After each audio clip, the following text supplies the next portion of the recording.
So how stable is the Irish recovery and what does it say about the rest of the Eurozone?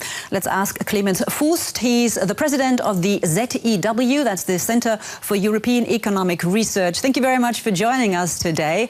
And please tell me, what do you make of Ireland and its economic recovery?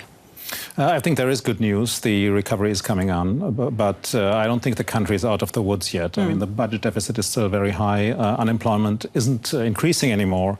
It's stable now, but you know, we need new jobs, new investment, and this is still sluggish. So I think we're not done yet. So what is it exactly that the Irish economy has got going for itself?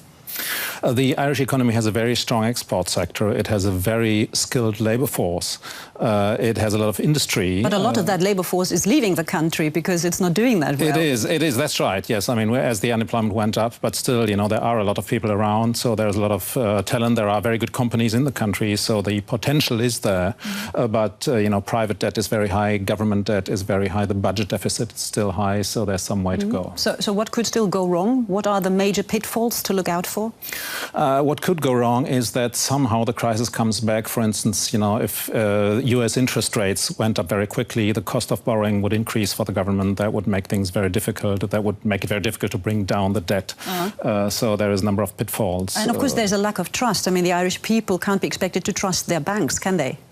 Well, the banks are more stable than they were 5 years ago, but people will certainly hesitate, you know, to trust them too much. So the that banks still takes will work. spend some time. All right.